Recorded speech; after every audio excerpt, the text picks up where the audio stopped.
wabanje ugahera kuvuga ngo ariko ubundi yagiyeho ate amakanisa cyangwa niki ukabona amakanisa mu Rwanda ngo amakanisa bafunze ibihumbi amakanisa ibihumbi niki mwarwaye iki koko abanyarwanda ariko ngira ngo ni ibibazo byo kuba abanyafurika dufite ikibazo rwose.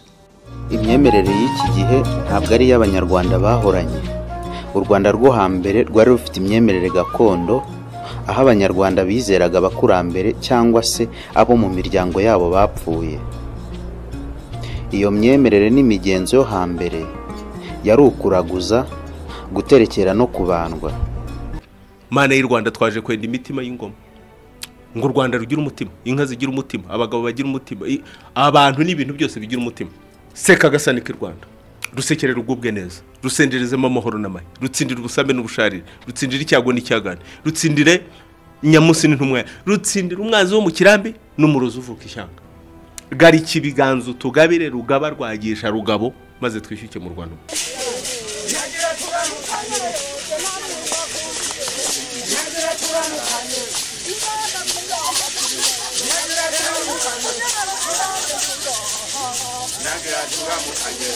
Kuko mu kwemera ko abarundi niyo ababandwa bariko barabandwa babwirizwa kubyina agasumo ka mwaro iwabo w'Imana mu mbyino babyina. Kandi icyo nagomba ndababwire kandi nuko amazi asuma muri umugigo wo kubandwa yarafise ikibanza gihambaye. Ako gasumo ka mwaro rero niko ka mbere mu mazi yasuma ababandwa bemera. Abahebuje amabanga yawe nubaye guhinduka kamotera keza ka Kristo tubisabije Yesu Kristo mukama wacu.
Kimwe mu bintu abazungu batwambuye ni imigenderanire twe dufitaniye n'Imana yacu. Iyi migenderanire imaze gucika twasigaye turi nk'agati kirebanga mu gihuhusi gikaze cyane. Abazungu bamaze gushika mu Burundi badutegetse gukurikira imana zabo, batwemeza ko twasenga amashetani. Twitandukanije n'Imana yacu tuyitera kagere ngo dukurikira imana zigezweho. Ikibabaje si iki, ikibabaje gusumba ibindi nuko inyuma y'imyaka hafi 200 bibi bibaye abarundi batari bake bemera ko kuno kwemera ko hambere yari amadayimoni bikwiye kuvanwaho. Uno munsi ntare rugamba agarutse ku isi akitegereza Burundi yadusigiye aho tubugejeje iyo babara cyane. Imyaka 50 yamaze agwanira Burundi ngo bubu bwami buzoganza ibindi bihugu. Iyo babazwa n'ukuntu yakoreye ubusa kuko ivyo yaharaniye byose byaduciye mu myanya y'intoke.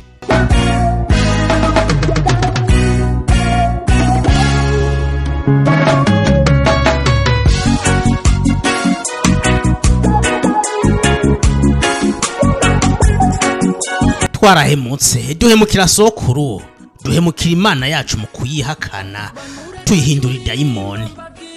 Mu Burundi bwa kera abarundi twaba mu bumwe, baba bahutu, baba batutsi, baba baganwa canka batwa, twese twaba mu bumwe twishimiye umwami wacu n'Imana y'abarundi.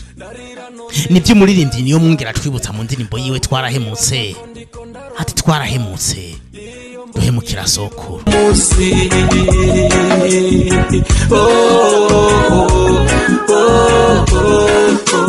mutima wanje ukuririra Uburundi cari igihugu c'amata n'ubuki tukava i Bururi tugashika Ingozi yemwe aho twaba twigiriye i Rwanda utinya ibikoko bumaze kwira warakomanga ugeze hose umuntu atakuzi akaguha indaro kakuzimana agasasu karyama waburusha agashusha amazi agakanda ukeye ugakomeza urugendo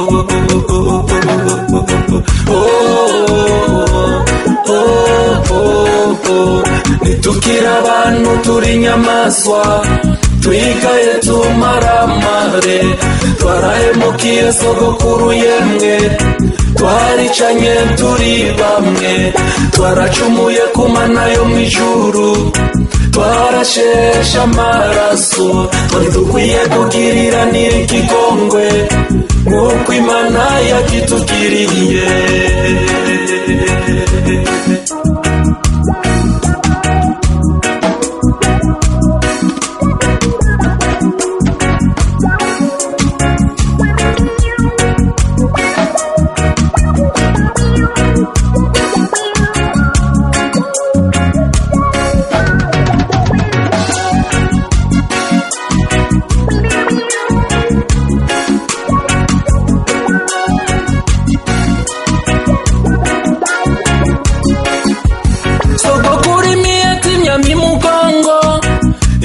bubamfi nk'inzo mu kuryo yumvise Rumariza n'ibipfu vyiwe yemwe bafogereye igihugu cacu abwira abanyagihugu ngo bamere magabo bitegurire kugwanya umwansi bagiye ku rugamba bafatanye mu nda abahutu abatutsi abatwa baganwa barajabutse inzuzi zitagira ibiraro bagwana n'ingoni ntambwe n'ingwe Rumariza arateshwa aratarahunga sogokuru aragaruza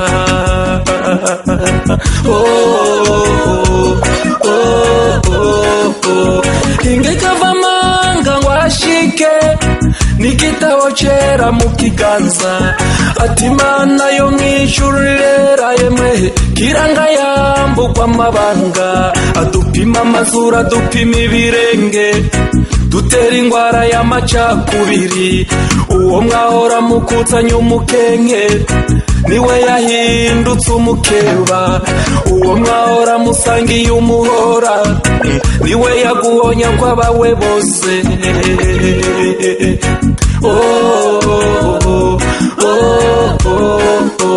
nitukira abantu turi inyamaswa twigaye tumaramare twarahemukiye sogokuru yemwe twaricanye turi bamwe. Reka dukomeze kwiyagira tunagaruka no ku mateka y'uyu muririmbyi niyo mwongere atwibutse ko twahemukiye sokuru. Buri murundi wese akwiye kuzirikana aya majambo ari nk'ino ndirimbo.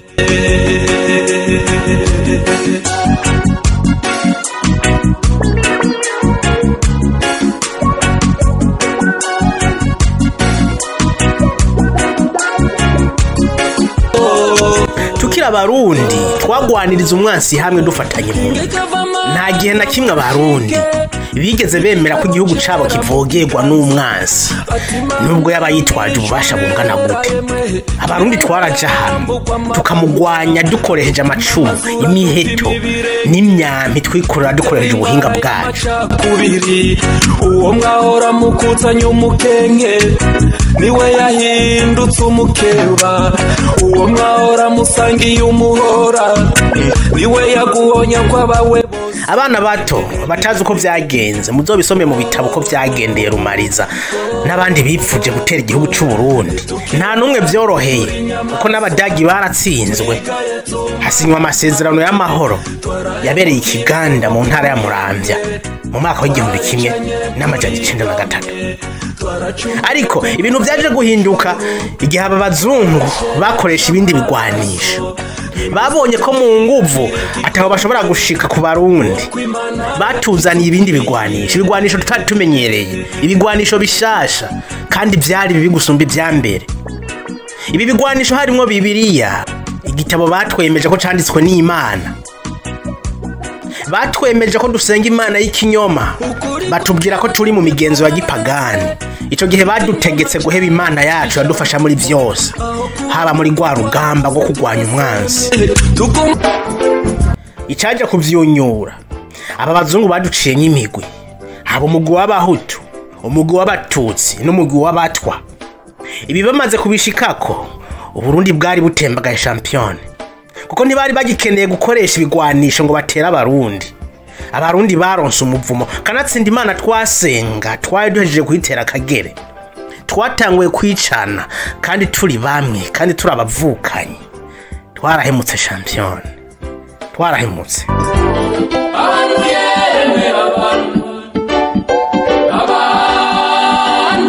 Niyo Mwungere Willy Leonard, n'umuririmbyi rurangiranwa wo mu gihugu c'u Burundi, yavutse mu 1976.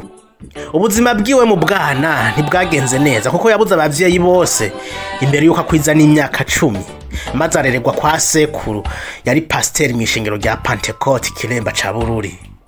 Akiri umwana, umuziki wamutembera mu maraso, yakunda gufinisha ivyuma vy'umuziki, ibintu byamufashije gukuza impano yiwe yari yaravukanye.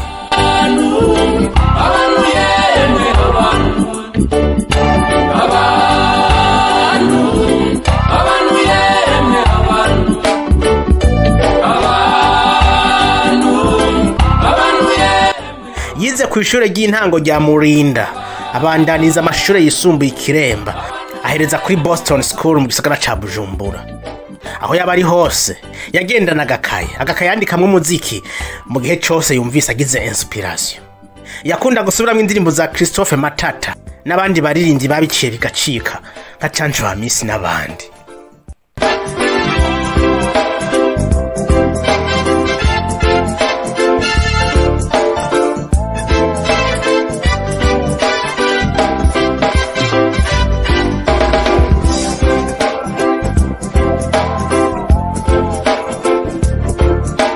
Impano ya Niyo Mwungere ntiyashaka kuyigumizamwo wenyine, ahubwo yipfuza gusangiza abandi ubumenyi yari afise mu muziki.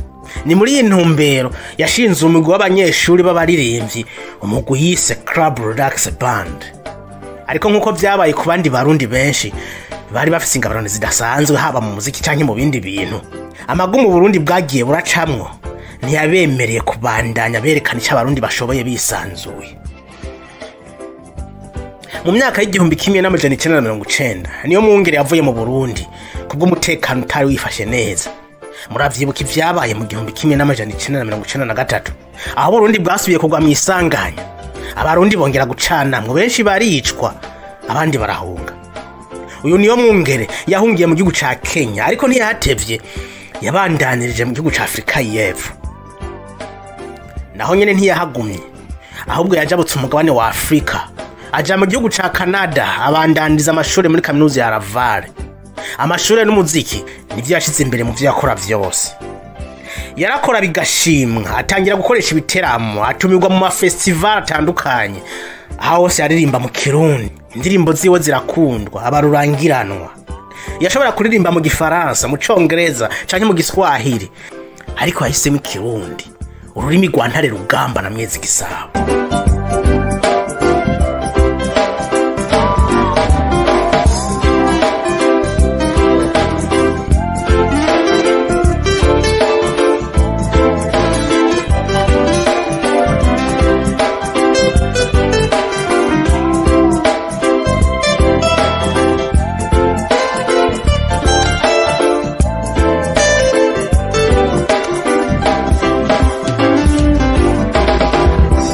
Hari abantu benshi bategwa isoni no kuvuga Ikirundi, ariko Niyo Mwungere ntiyigeze agira isoni zo kuririmba mu Kirundi.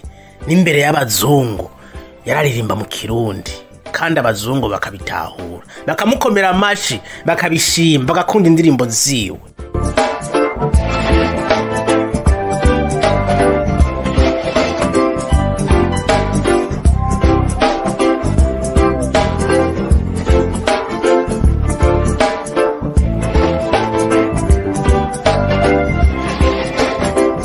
niyo mwungere nubwo yarabayeho ubuzima bwiza muri Canada ntiyigeze yibagira ko iwaba ari mu Burundi ndetse akanibaza ibibazo byinshi ati ni kubera ko abarundi twacanyemwo turicana abandi twisanga mu mahanga kandi twategezwa kuba mu gihugu cy'iwacu yabona ko abarundi twamenje mu guhemukira sokuru yaturaza urukundo umutima wo gukundana umutima wo gusangira umutima wo kubana mu mahoro rimbye ati habaho umunsi wo kuvuka kandi habaho umunsi wo gupfa uyu munsi wo gupfa kwiwe washitse ku itariki 16 ndamukiza mu mwaka wa 2000 yapfiriye mu gihugu ca Malawi inyuma y'iminsi mike ashitse muri iki gihugu avuye muri Canada.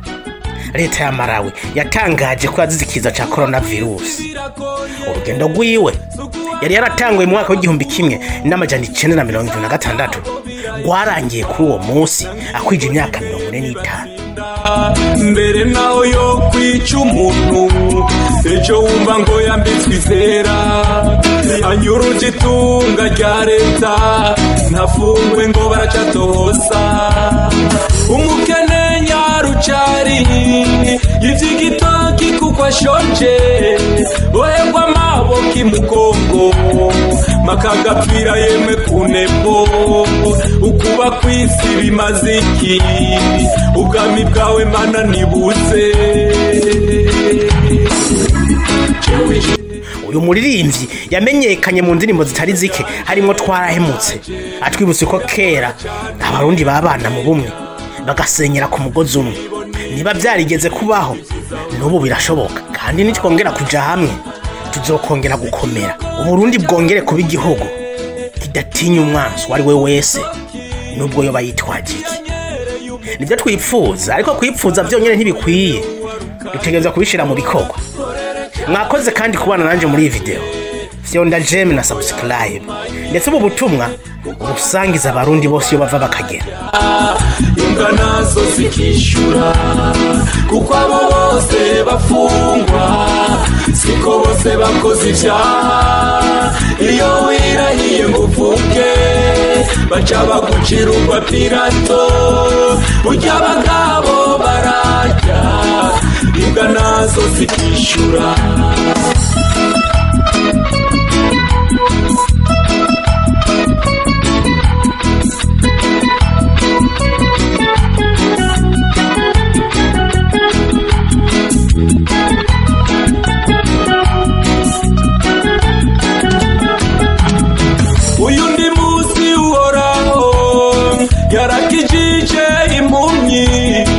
Imwe itigeze ibona ariko uyo musi yemwirabona abaherezi bakuru ngo bavyumve aho kugira ngo banezerwe batangura kujyagagura Yesu ngo yakijije umuntu kwisabato bashaka zo kumahumye akazotungwa no guseka kugira ejo bakamufasha batangure yeme kumuhonyanga umukumukoresha ibyo bashatse no kumugira umuja wabo